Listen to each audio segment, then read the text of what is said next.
इस्लामाबाद में इस वक्त मरियम नवाज मीडिया से गुफ्तगू कर रही है। सबसे पहले उसने कहा कि ये मुल्क 3 टुकड़े में खुदा न खास्ता 3 टुकड़ों में बट जाएगा।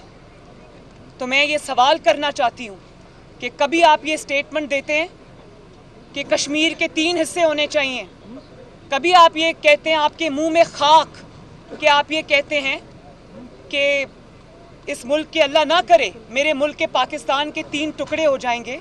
तो पहले तो मैं आपसे ये पूछती हूँ कि ये जो 3 टुकड़ों वाला थ्योरी आप लेकर फिर रहे हैं, ये आपको किसने दी है? ये किसका एजेंडा है? क्या ये जैक गोल्डस्मिथ का एजेंडा है या जिस मुल्क से वो बिलोंग करता है इसराइल, ये उसका एजेंडा है?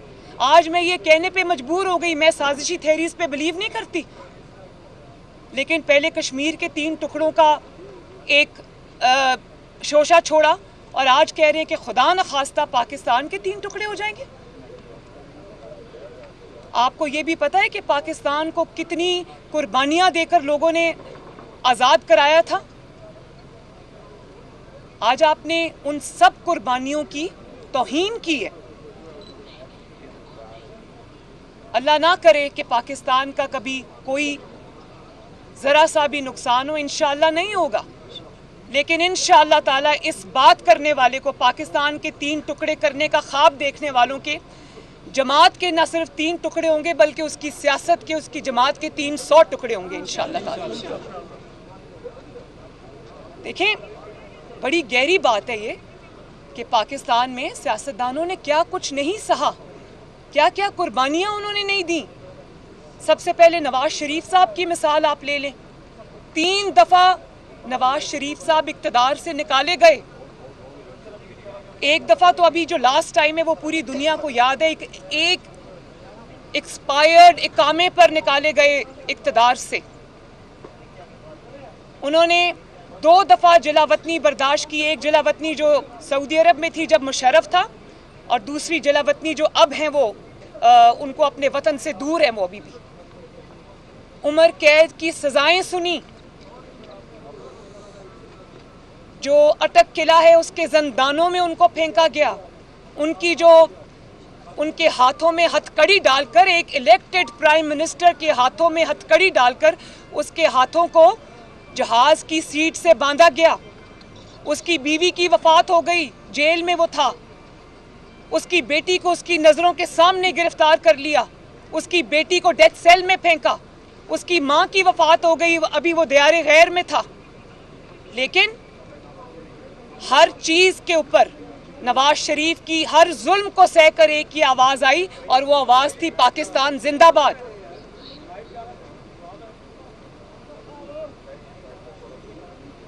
पीपल्स पार्टी पे आप आ जाएं, जुल्फ़िकार अली भुट्टो शहीद हुए, बेनज़ीर भुट्टो अपनी जान से गईं, उनकी शहादत हुई, लेकिन क्या आवाज़ आई? पाकिस्तान खपे। ANP के साथ क्या क्या ज्यादतियाँ नहीं हुई, उन्होंने भी अपनी जानों के नजराने दिए, लेकिन कभी किसी सियासी जमात ने ये नहीं कहा कि मुल्क के खुदा न खास्ता टुकड़े हो जाएंगे। सबकी एक ही आवाज़ आई, पाकिस्तान जिंदाबाद और पाकिस्तान खपे। आपकी मंतक क्या है कि मेरा इक़्तिदार हो तो पाकिस्तान जिंदाबाद, मेरा इक़्तिदार ना हो तो खुदा न खास्ता पाकिस्तान के 3 टुकड़े हो जाएं? मेरा इक़्तिदार हो तो पाकिस्तान खपे, मेरा इक़्तिदार ना हो तो खुदा न खास्ता पाकिस्तान ना खपे? ये है आपकी सियासत? तुफ है आप पर। आपकी हिम्मत कैसे हुई पाकिस्तान के बारे में ये बात करने की? और पाकिस्तान जो है उसके लिए इतनी कुर्बानियाँ दी हैं लोगों ने, सियासतदानों ने, जिला वतनियाँ बर्दाश्त की हैं, फांसियाँ बर्दाश्त की हैं, उम्र कैद बर्दाश्त की है, अपने प्यारों की मौत बर्दाश्त की है, उनकी खालें उधेड़ी गईं, उनको जंदानों में फेंका गया, उनकी चमड़ियाँ उधेड़ी गईं, उनके सामने उनके बच्चों को गिरफ्तार किया गया, लेकिन क्या आवाज़ आई? पाकिस्तान जिंदाबाद। क्योंकि वो जिद्दोजहद जो थी वो पाकिस्तान के लिए थी, अपनी ज़ात के लिए, अपनी कुर्सी के लिए नहीं थी। और अभी तो इमरान खान साहब को तो हाथ ही नहीं लगे, वो प्राइम मिनिस्टर हाउस से सीधा अपना सामान उठाकर बनी गाला पहुंच गए, उनको तो किसी ने कुछ कहा ही नहीं है। और अभी जिसको अपने आप को जो इनकलाबी लीडर, जिहादी लीडर कह रहा था, वो अब जमानती लीडर है। अभी मुझे कोर्ट में इतला मिली है कि उनको राहदारी जमानत मिल गई है। जो शख्स इतना डरपोक आदमी है कि राना सनाउल्लाह के डर से वो कब से पेशावर के बंकर में छुप के बैठा हुआ है, ऐसे इंसान को अपने आप को लीडर कहते हुए भी शर्म आनी चाहिए कि मुझे राहदारी की ज़मानत मिलेगी कि मुझे कोई गिरफ्तार नहीं करेगा तो तब मैं आऊँगा, वरना मैं पेशावर में छुप के बैठा हूँ। पेशावर के वज़ीर आला हाउस में आवाम का खून चूस रहा हूँ, आवाम के वसाइल पर, खैबर पख्तूनख्वा की हुकूमत के वसाइल पर जोक बन के बैठा है। ये होते हैं लीडर। लीडर आवाम को जोड़ते हैं, तोड़ते नहीं हैं। लीडर मुल्क को जोड़ते हैं, तोड़ने की बातें नहीं करते। और फिर आपने कहा कि जो पाकिस्तान का एटॉमिक प्रोग्राम है, एटमी प्रोग्राम है, उसको डी न्यूक्लियराइज करने की बात की, उसके रोल बैक की बात की। और ये मैं आपको बता दूं कि ये बात उन्होंने आज पहली मर्तबा नहीं की, ये उन्होंने इक़्तिदार में रहते हुए 21 जून 2021 में को प्राइम मिनिस्टर हाउस में HBO के जो नुमाइंदा था जॉनथन, उसको इंटरव्यू देते हुए कही कि मैं समझता हूँ कि पाकिस्तान को एटॉमिक प्रोग्राम की ज़रूरत नहीं है। और आज जब आपका इक़्तिदार चला गया तो आपने डी न्यूक्लियराइजेशन की बातें शुरू कर दी। भाई सबसे पहले तो मुझे ये बताएं कि इमरान खान का क्या हक है कि वो पाकिस्तान के एटॉमिक प्रोग्राम की बात करे? उसकी क्या कंट्रीब्यूशन है उस एटॉमिक प्रोग्राम के अंदर? जब वो एटॉमिक प्रोग्राम का, पाकिस्तान को एटमी ताकत बनाने का ख्वाब जुल्फ़िकार अली भुट्टो ने देखा था, जब उन्होंने वो इरादा किया तो इमरान खान बैरून मुल्क अयाशी कर रहा था। और उसके बाद जब नवाज शरीफ ने 98 में वो धमाके किए और पाकिस्तान को रहती दुनिया तक अल्लाह ताला के फजलो करम से एटॉमिक पावर बना दिया, एटमी ताकत बना दिया, तो तब भी इमरान खान बैरून मुल्क अयाशी कर रहा था। अचानक एक दिन सो के उठे होंगे बरतानिया में तो पता चला होगा कि पाकिस्तान जो है वो एटमी ताकत बन गया है। आपको किसने हक दिया है कि जिस एटमी पाकिस्तान के लिए सियासतदानों ने कुर्बानी दी, जुल्फ़िकार अली भुट्टो ने कुर्बानी दी, उसकी कीमत सियासी चुकाई, नवाज शरीफ ने कुर्बानी दी, उसकी सियासी कीमत चुकाई, और उसके बाद अफवाज पाकिस्तान ने कुर्बानियाँ दी, पाकिस्तान के साइंटिस्ट ने कुर्बानियाँ दी। आपको किसने हक दिया है कि आप उस एटॉमिक प्रोग्राम के बारे में आज ज़बान भी खोलें, अपनी गंदी ज़ुबान से पाकिस्तान का और एटॉमिक प्रोग्राम का नाम भी लें? और फिर कहा कि फ़ौज सही फैसले करे वरना खुदा न खास्ता पाकिस्तान की फ़ौज तबाह हो जाएगी। आपकी हिम्मत कैसे हुई ये बात करने की? हमने भी फ़ौज पाकिस्तान पे तनकीद की है, लेकिन सिर्फ तनकीद मुस्बत की है, इसलिए की है कि अगर कोई लाइन क्रॉस हो रही थी तो उसकी निशानदही की है ताकि उन पर उंगलियां ना उठें। अपने इक़्तिदार के लिए नहीं की, अपनी ज़ात के लिए नहीं की, बल्कि अपनी ज़ात को मुसीबतों मुश्किलों में डालकर वो एक सिमत दुरुस्त करने के लिए की है। और आप उनको कह रहे हैं सही फैसले करें वरना आप तबाह हो जाएंगे। सही फैसले आपकी नज़र में क्या है? क्या RTS बिठाएंगे तो ठीक बात है? क्या है सही फैसले आपकी नज़र में? RTS बिठाना सही फैसला है? आप अपने अलावा पूरे पाकिस्तान को जेल में डाल देना सही फैसला है? मुखालिफिन से इंतकाम लेना सही फैसला है? आपके इक़्तिदार को दवाम देना सही फैसला है? आपके मुखालिफिन को मारना सही फैसला है? आप इकॉनमी की, पाकिस्तान की मईशत की, गरीबों की, हर चीज़ की आप तबाही करें, उस पर खामोशी इख्तियार करना सही फैसला है? आप पाकिस्तान को पूरी दुनिया के ममालिक से लड़ा दें अपनी बेवकूफ़ियों की वजह से और अपनी नालायकी की वजह से, और उस पर चुप साध लेना सही फैसला है?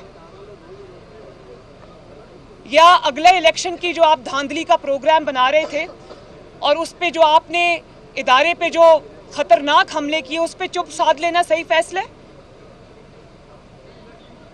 और वो आइन का साथ दे रहे हैं तो वो गलत फैसला है, इमरान खान का साथ दें तो वो सही फैसला है?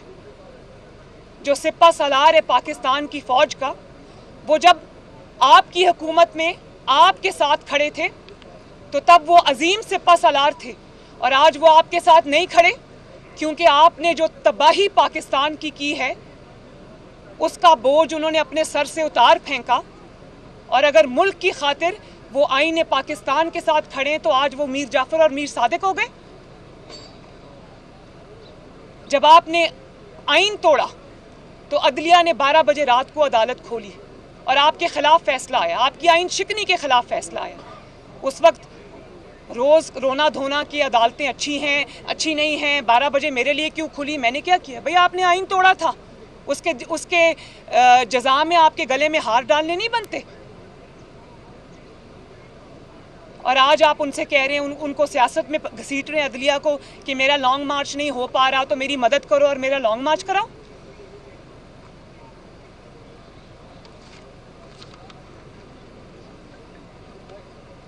मैं आपको ये कह देना चाहती हूँ कि पाकिस्तान की अफवाज, पाकिस्तान के आइन की, पाकिस्तान की सरहदों की रखवाली है। और अगर आपने अपनी गंदी सियासत की खातिर, अपनी कुर्सी की हवस की खातिर अगर आपने उनको सियासत में घसीटने की कोशिश की या आपने उन पर अटैक किया तो आपको सबसे पहले इन मुहिब्बे वतन पाकिस्तानियों से निपटना होगा। जो शहीदों ने खून बहाया है, जो गाजियों ने खून बहाया है, पाकिस्तान के अफवाज के बेटों ने खून बहाया है, और जो पाकिस्तान की लॉ इन्फोर्समेंट एजेंसीज के एहलकारों ने अपना खून दिया, हम उसको तुम्हारी गंदी सियासत की नज़र नहीं होने देंगे।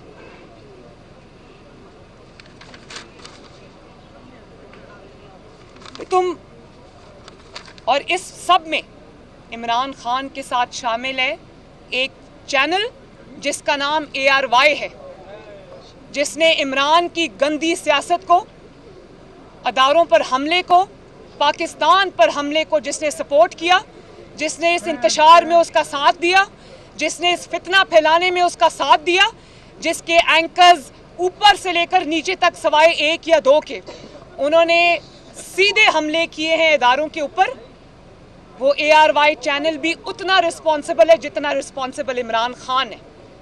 तो पाकिस्तान को अपनी सफ़ों में खड़े दुश्मनों को पहचानना चाहिए।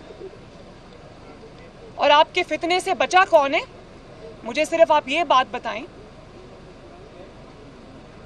कि कोई एक ऐसा शख्स मुझे बता दे जिसके साथ इमरान खान ने वफा की हो, जिसके साथ इमरान खान ने कोई ताल्लुक़ निभाया हो, जिसको इमरान खान ने धोखा ना दिया हो। आप उनके वालिदैन से शुरू हो जाएं, उनकी बीवियों से शुरू हो जाएं, उनके बच्चों से शुरू हो जाएं, उनके दोस्तों से शुरू हो जाएं, उनके मौसनों से शुरू हो जाएं, इस्टेब्लिशमेंट से शुरू हो जाएं, अदलिया से शुरू हो जाएं। उनके कारकुनों पर बात आएगी, कारकुनों को भी धोखा देकर चले गए, अपनी पार्टी को धोखा देकर चले गए। वो इंतज़ार करते रहे ये बनी गाला गिरफ्तारी के डर से और राना सनाउल्लाह के डर से वापस भाग गए। ये कैसा इनकलाब था जो राना सनाउल्लाह के डर से घरों से निकला ही नहीं, दुबक के बैठा रहा। खुशी है मुझे कि आवाम ने इस फितने और फसाद और इंतशार को पहचान लिया। कोई ऐसा शख्स है, दुनिया में ऐसा शख्स नहीं होगा जो आपके धोखे से महफूज होगा, जिसको आपने धोखा नहीं दिया। 35 पंक्चर से आप शुरू हो जाएं, 1 करोड़ नौकरियों की बात होगी, 50 लाख घरों की बात होगी, 3 दिन में, 9 दिन में, 12 दिन में, 3 साल में पाकिस्तान में तब्दीली लाने की बात होगी। लॉन्ग मार्च, फेल्ड लॉन्ग मार्च की बात होगी कि मेरा जहाद है, मैं निकल रहा हूँ। वो लोगों ने देखा वो जहाद हेलीकॉप्टर में लटका हुआ था इतनी देर। तो कौन है जो आपके धोखे से, आपके शर से बचाए पाकिस्तान के अंदर? कोई नहीं है। और अब आपने अपनी तोपों का रुख जो है वो पाकिस्तान की तरफ कर लिया, पाकिस्तान के एटॉमिक प्रोग्राम की तरफ कर लिया, पाकिस्तान की जो है वो सालमियत की तरफ कर लिया, पाकिस्तान की अफवाज के ऊपर और पाकिस्तान के इदारों के ऊपर कर लिया। कल पढ़े ज़रा जो डिसेंट नोट आया है जस्टिस याहिया अफरीदी का, उन्होंने आपका कच्चा चट्टा खोल के रख दिया और उन्होंने बहुत सारे लोगों को आईना दिखाया है। वो आपके खिलाफ, वो डिसेंट नोट नहीं है, वो आपके खिलाफ चार्ज शीट है कि हाँ, आपने अदालत उज़्मा की हुक्म अदूली की, आपने उसके ऑर्डर्स की वायलेशन की, आप खुद जानते बूझते आप डी चौक में अपने कारकुनों को सुप्रीम कोर्ट के मना करने के बावजूद डी चौक में अपने कारकुनों को पहुंचने की हिदायत देते रहे, मुसलसल मीडिया पे सब दिखाए। उसके लिए किसी सबूत की ज़रूरत नहीं है। जस्टिस याहिया अफरीदी ने कहा कि एम्पल एविडेंस मौजूद है कि ये सारा शर आपका फैलाया हुआ है। और मैंने कभी नहीं देखा कि किसी ने अपनी ज़हनी बीमार ने किसी ने अपना बदला जो है वो इस तरह से आग लगा कर लिया हो, पाकिस्तान को आग लगा कर लिया हो कि मेरी हुकूमत नहीं है तो मेरा घर जल जाएगा, पाकिस्तान को आग लग जाएगी, अल्लाह ना करे। मैंने कभी नहीं देखा कि किसी सियासी जमात ने ये दरख्त जलाए हों, किसी ने ग्रीन बेल्ट्स को आग लगाई हो। इतनी तकलीफ है आपको इक़्तिदार खो जाने की। तो हमने तो कई दफ़ा इक़्तिदार खोया, अल्लाह ताला के अवाम ने फिर इक़्तिदार दिया। आपकी क्या सियासी जद्दोजहद है? आपको तो पता ही नहीं सियासत कहते किसको है, जद्दोजहद कहते किसको है। आपकी सारी सियासत तखरीब कारी है और इस तखरीब कारी का रास्ता पूरी कौम को मिलकर रोकना होगा, वरना ये तखरीब कारी पाकिस्तान को खुदा न खास्ता ख़राब और तबाह और बर्बाद करके रख देगी। जो शख्स इक़्तिदार में रहते हुए पाकिस्तान की तबाही था, बर्बादी था, और अचानक आज उनको याद आ गया, 4 साल के बाद नींद खुल गई, 4 साल के बाद अचानक होश आ गया कि जी डॉलर ऊपर चला गया है, आलू प्याज टमाटर के रेट बढ़ गए हैं। ये वही शख्स है जो जिसके पास इक़्तिदार था, कुर्सी थी, ताकत थी, एक पेज की ताकत थी, हर इदारा इसके साथ खड़ा था। इसको किसी सुप्रीम कोर्ट ने इसके बारे में सो मोटो नोटिस नहीं लिया, इसको किसी ने डिस्टर्ब नहीं किया। इसके पास फुल अथॉरिटी भी थी, इख्तियार भी था, वक्त भी था, और वो पीस ऑफ माइंड भी था कि अगर ये चाहता तो कौम की तकदीर बदल सकता था। लेकिन उस वक्त क्या बात होती थी? डॉलर एक ये वाहिद शख्स है 75 साल में जिस अकेले के 3.5 साल में डॉलर जो है वो 80 रुपये तक पहुंच गया, यानी कि 80 रुपये उसकी कीमत बढ़ गई और रुपए की कीमत गिर गई। और आज आपको रुपए की कीमत याद आ रही है कि जब रुपए की कीमत बढ़ती है तो महंगाई होती है, पाकिस्तान तबाह होता है। और अपने दौर हुकूमत में जब आप इख्तियार में थे, इक़्तिदार में थे, उस वक्त आप क्या कहते थे कि ओहो मैं तो सुबह बनी गाला में सो के उठा तो मुझे पता चला, टीवी से पता चला कि डॉलर की कीमत बढ़ गई। उस वक्त आप कहते थे कि मैं यहाँ पर आलू प्याज टमाटर के रेट पता करने नहीं आया, तो आज आपको अचानक आलू प्याज टमाटर के रेट याद आ गए, आज आपको लोड शेडिंग याद आ गई है। तो कौम को ये बताओ कि लोड शेडिंग आज तुम्हारी वजह से। PMLN वो हुकूमत है जिसने 22 घंटे की लोड शेडिंग को अल्लाह ताला की फजलो करम से 2-3 साल में ज़ीरो लोड शेडिंग पे ले आई, नए मंसूबे लगाए। लोगों को बताओ कि वो जो हाइडल पे और कोयले से चलने वाले पाकिस्तान के अंदर जो वसाइल है उनसे चलने वाले जितने CPEC के प्रोजेक्ट्स थे 3000 मेगावाट्स के, वो तुमने बंद कर दिए क्योंकि तुम्हें किसी के कहने पे CPEC के प्रोजेक्ट्स को तुम्हें बंद करना था, तुम किसी एजेंडा पे थे। और उसके बाद तुमने टाइम पर LNG नहीं मंगवाई, तुमने IPPs को पेमेंट्स नहीं की, जिसके वजह से आज पाकिस्तान में इतनी बुरी लोड शेडिंग है। हम उसको ठीक करने की कोशिश कर रहे हैं लेकिन उसको वक्त लगेगा।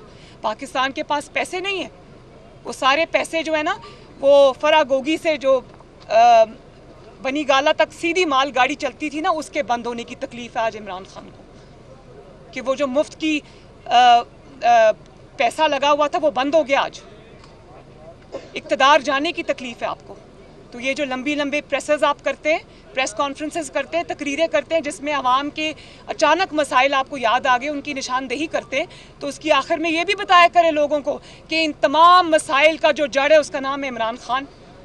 ये तमाम मसाइल जिनका आज मैं जिक्र कर रहा हूँ इन सब का जिम्मेदार है इमरान खान, वो भी बताया करें ज़रा लोगों को। तो मैं मीडिया से ये गुजारिश करती हूँ कि ये अब इस्टेब्लिश अगर चीज़ हो गई है कि ये शख्स फितना चाहता है, शर फैलाना चाहता है, अगर ये शख्स फसाद चाहता है, इंतशार चाहता है, इसके अपने बच्चे तो बाहर बैठे हुए, लोगों के बच्चे मरवा रहे, अपने बच्चे बाहर बैठे हुए। या तो कहो लोगों को कहता है तुम्हारे बच्चे बाहर हैं, इसके अपने बच्चे बाहर बैठे हुए हैं। मुझे ये बताओ कि लोगों के बच्चे बाहर हैं तो इसके बच्चे क्या फैसलाबाद में या मियाँ वाली में फसलें लगा रहे हैं? इसके लोगों के बच्चे मर रहे हैं, लोगों को ये फसाद के नाम पर जहाद का सबक दे रहे हैं और अपने बच्चे बाहर बिठा के रखे हुए हैं। लोगों के बच्चे फालतू आए हुए हैं, अवाम के बच्चे उनके बच्चे नहीं हैं, उनके कोई माँ बाप नहीं है, उनके कोई रिश्तेदार नहीं है। मैं तो नवाज शरीफ की बेटी हूँ, मैं डेथ सेल में रह के आई हूँ, मैं अडियाला जेल में रह के आई हूँ। मैंने 4 साल 5 साल इमरान के इक़्तिदार का इसके इंतकाम का सामना किया। लाओ अपने बच्चे ज़रा, तुम्हें तो अभी हाथ भी नहीं लगे, अभी तो कानून हरकत में नहीं आया तुम्हारे, तुम तो अभी तक लाडले हो। तो मैं मीडिया से भी ये गुजारिश करूँगी कि खुदारा एक ज़हनी मरीज़, नफ्सियाती मरीज़ के जो तकरीरें हैं, पाकिस्तानी कौम को जो डिवाइड करने की कोशिश है, एनार्की फैलाने की कोशिश है, इंतशार फैलाने की कोशिश है, फितना फैलाने की कोशिश है, बराए मेहरबानी उन तकरीरों को दिखाने से इज्तनाब करें। और फिर मैं पाकिस्तान के तमाम दानिश्वरों को, ओपिनियन मेकर्स को, ओपिनियन लीडर्स को, ख़वातीन को, हजरात को, इंटेलेक्चुअल्स को, पाकिस्तान के स्टूडेंट्स को ये बात आज कहना चाहती हूँ, स्पेशली पाकिस्तान की यंगर जनरेशन को, चाहे वो तहरीक इंसाफ के सपोर्टर्स हों या वो किसी भी सियासी जमात के सपोर्टर्स हों, मेरे साथ खड़े मत हों, किसी सियासी जमात के साथ खड़े मत हों, खुदारा पाकिस्तान के साथ खड़े हो जाएं। भले मेरी सपोर्ट ना करें, गवर्नमेंट की सपोर्ट ना करें, पाकिस्तान के लिए खड़े हो जाएं। ये मौका है कि हम सबको अपने मुल्क को बचाना है इस फितने से, इस शर से। और अगर खुदा न खास्ता हमने ये मौका लूज़ कर दिया तो मुश्किलात हो जाएंगी फिर। जी, नैब के चेयरमैन की मुद्दत ख़त्म हो रही है और पहले भी आपने नैब का चेयरमैन लगाया था और बाद में आप बहुत पछताते रहे, तो इस बार क्या एहतियाती तदाबीर करेंगी, नए नैब के चेयरमैन की तकर्री करेंगी? देखिए, मैं तो नहीं पछताई, जिसने जुल्म किया पछता तो वो रहा है। आज उनको अपनी फेस सेविंग की फ़िक्र है, उनको सेफ एग्ज़िट की फ़िक्र है, मुझे तो कोई फ़िक्र नहीं, मैं तो आपके सामने खड़ी हूँ, मुझे कोई फ़िक्र नहीं है, मुझे कोई पछतावा नहीं है। ये जितना इन्होंने 4 साल में अपने आप को एक्सपोज़ किया और 4 साल में इक़्तिदार से निकलने के बाद जितना इमरान खान को बोलने का मौका मिला है, कौम को पता चल गया है कि इसके दिल में और इसकी ज़बान पे क्या गलाज़त है। हाथ में तस्बीह है, मुंह में गलाज़त है, मुंह खोलता है तो गलाज़त टपकती है। तो जो इमरान खान ने जिसको मोहरा बना के यूज़ किया अपने सियासी मुखालिफिन के लिए, पछताना उनको चाहिए, मैं बिल्कुल नहीं पछता रही। मैं तो अल्लाह ताला के फजलो करम से सुरखरू होकर आपके सामने खड़ी हूँ। 4 साल से मैं इस अदालत में आ रही हूँ, मुझे कोई पछतावा नहीं है, बिल्कुल नहीं है। लेकिन एक अल्लाह ताला का शुक्र है कि पहचान हो गई गलत और सही की। जी मैम, ये बताइएगा कि पाकिस्तान यहाँ इस्लामाबाद हाई कोर्ट के एक जज हैं जिन्होंने ये इंकशाफ किया कि उन्हें ISI के लोगों ने मिल के कहा कि इस तरह के फैसले दें और इस तरह के फैसले दें, और पहली दफ़ा हिस्ट्री में किसी जज को समरी ट्रायल के जरिए घर भेज दिया गया। मैं जस्टिस शौकत अली सिद्दीकी साहब की मुझे बात पता कर रहा है, हूं। उनकी अपील में अब हुकूमत जो है वो उनके खिलाफ क्योंकि वो पेश होगी, तो अब मौजूदा हुकूमत क्या उनके खिलाफ वहाँ अटॉर्नी जनरल को पेश करेगी? मैं हुकूमत से ज़रूर बात करूँगी। जस्टिस शौकत अजीज़ सिद्दीकी के साथ नाइंसाफ़ी हुई है, उनको इंसाफ मिलना चाहिए और इंसाफ देने से इज़्ज़त बढ़ती है, इज़्ज़त में कमी नहीं आती। इंसाफ ना देने से इज़्ज़त में कमी आती है। जी मैडम, ये बताइएगा कि आपने खबर दी है और ये इतलात मौजूद हैं कि तहरीक इंसाफ में डिफेक्शन आने वाला है। जो पहले केस थी, मैंने आपकी ट्वीट पढ़ी थी आज, तहरीक से पहले डिफेक्शन आने वाला है, वो इतलात हैं, मौजूद है। तो सवाल मेरा आपसे ये है कि आपकी जमात के साथ को PTI के जो बड़े नाम हैं, जो नाम बड़े हैं इस मरतबा, वो राब्ते में हैं, हाँ या ना में तस्दीक कर सकती है? जी राब्ते में हैं, मैं गलत बयानी नहीं कर सकती। बहुत बड़ी तादाद राब्तों में, स्पेशली लोग इस्तीफ़ा नहीं देना चाहते और वो समझते हैं कि ये मैं आपको कोट अनकोट बता रही हूँ, मैंने अपने कानों से सुना है। वो ये कहते हैं कि इमरान खान के झूठे ख़त वाले बयानिए ने, पहले इमरान खान की नालायकी ने, नाअहली ने जो मईशत का हाल किया, उससे हमारी तबाही हुई। उसके बाद जब हम हुकूमत से निकले तो जो इसने झूठे ख़त का, इंटरनेशनल साजिश का ये बयानिया बनाया, उससे जो जमात को नुकसान हुआ, उससे जो हमें सियासी नुकसान हुआ, उसके वजह से हम इसके साथ नहीं रहना चाहते। और इस ताबूत में आखिरी कील जो है वो कल इमरान खान साहब ने ख़ुद ठोंक दी है, जब उन्होंने पाकिस्तान के ऊपर 3 टुकड़े कहकर हमला किया, पाकिस्तान के एटॉमिक प्रोग्राम की बात की, जब उन्होंने फ़ौज के ऊपर हमला किया। तो इस पाकिस्तान दुश्मनी के साथ ना कोई खड़ा होगा, ना खड़ा होना चाहिए। ये इमरान खान का ज़ाती बोझ है, ये उसका ज़ाती गंद है। इसको किसी को भी, चाहे वो तहरीक इंसाफ ही क्यों ना हो, अपने सर पे नहीं उठाना चाहिए। इससे किनारा कशी इख्तियार करनी चाहिए, इसको छोड़ना चाहिए, बल्कि इस किस्म की सियासत को हमेशा के लिए खैराबाद कहना चाहिए।